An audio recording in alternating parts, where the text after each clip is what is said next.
Is periodization, from my dough, integral for athletes to make progress after a certain number of years of training experience?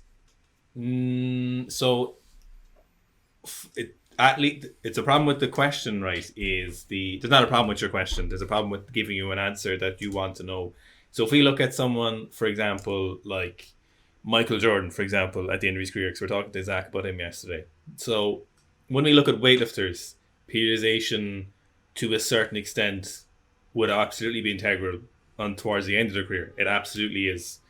When we look at someone like, for example, Michael Jordan, he doesn't need to get better. He doesn't need to get better at squatting and benching realistically.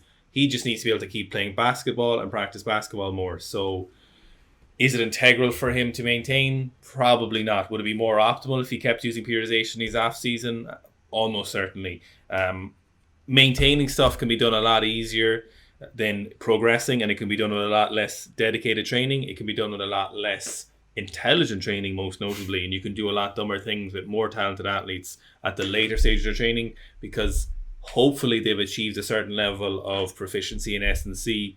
Now, I know we haven't touched on yet, though, is that their system of training is very, very important. So, for example, while we might look at a basketball player, is different to a weightlifter if we look at a track and field athlete. So sometimes we think about S&C being periodized.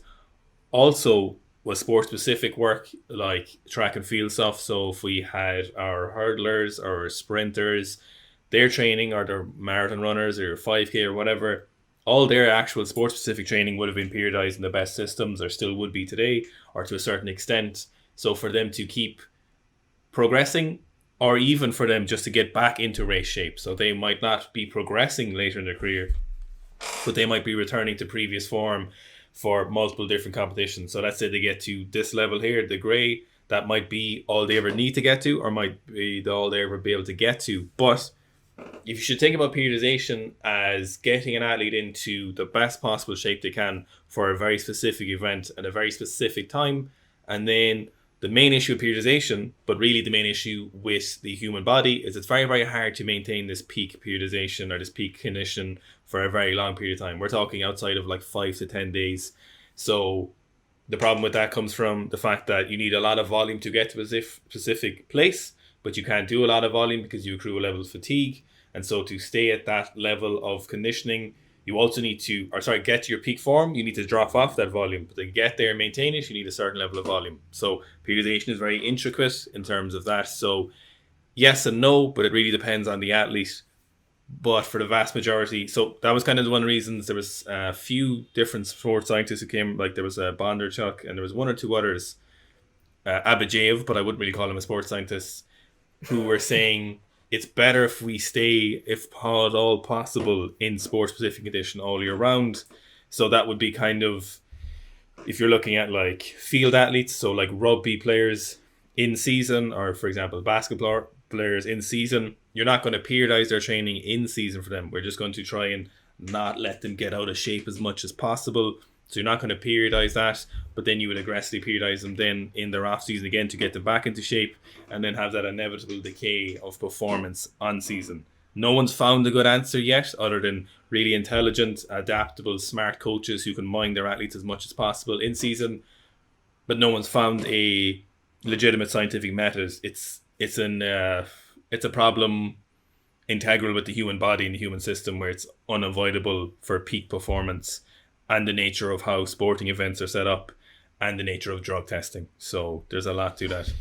Yeah, I think it is important to note that there is a faction out there at the moment that are pushing away periodization, like that concurrent training methodologies like Gerf is talking about. There is a movement towards that. That group is quite small.